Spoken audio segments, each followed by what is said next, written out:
Welcome to Bits of History, brought to you by the Seward Community Library Museum. My name is Lee Pileski. This bit is about the Harriman National Bank of Alaska at Seward.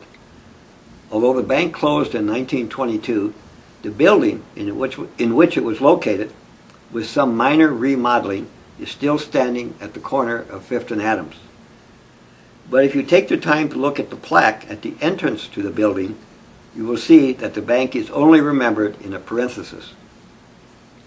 On February 15, 1915, the Comptroller of the Currency authorized the Harriman National Bank of New York to establish the Harriman National Bank of Alaska at Seward. Why would a large New York City bank want to establish a bank in a small Alaska town? The reason was a law Congress passed in March 1914, which authorized the President of the United States to locate, construct, and operate a railroad in Alaska. In May, President Wilson appointed a commission to study various potential routes. That summer, J.H. Sears of the Harriman Bank visited Seward with a view to buying the Alaska Northern Railroad. Although that didn't happen, he realized that Seward could become an important port if it was chosen as the terminus of the new government railroad. That Seward would be chosen was the general assumption in Seward, since the Alaska Central Railway and its successor, the Alaska Northern Railway, had already constructed about 70 miles of track to Cook Inlet.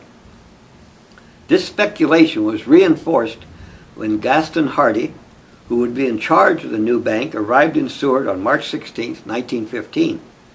He told the Seward Gateway the Harrimans have established the bank in the fullness of their faith that Seward's future will be fully worthy of it.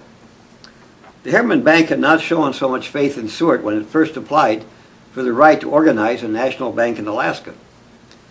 Soon after it filed its application on January 8, 1915, it notified the Comptroller of the Currency that it wished to establish its bank in Seward or elsewhere wherever the terminus of the said railroad is located. On April 10, 1915, President Wilson announced that he had selected Seward as the ocean terminus for the new government railroad. It was under these happy circumstances that the Harriman National Bank in Alaska at Seward opened its doors at 10 a.m. on April 12, 1915, in the new annex to the Seward Commercial Company on 4th Avenue. The officers were Gaston Hardy, Vice President in charge of the bank, Eric Lucas, cashier. It also had an assayer, since like all Alaska banks at the time, it bought and assayed gold dust and bullion.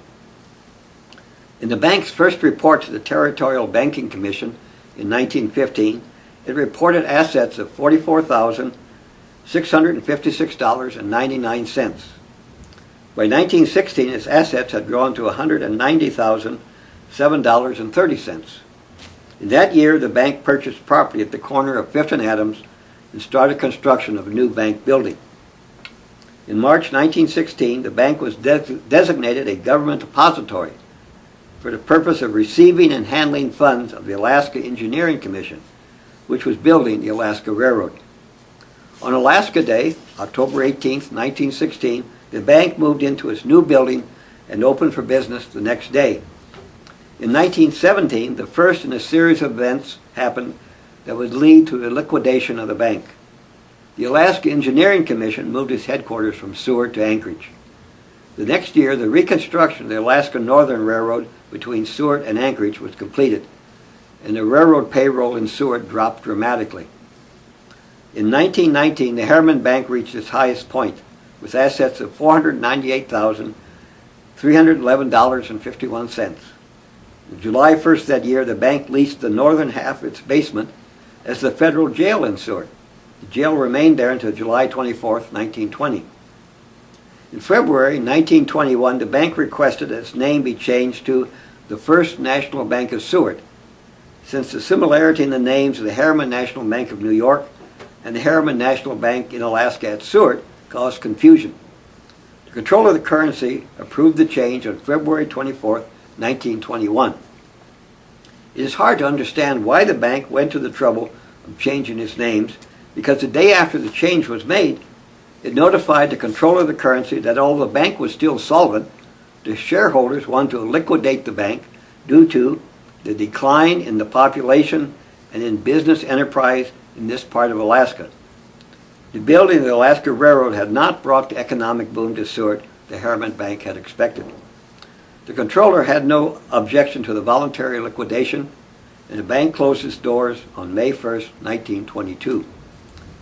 The Harriman Bank building has been used for apartments and offices ever since the bank closed, except from 1925 to 1928 when it housed the local high school.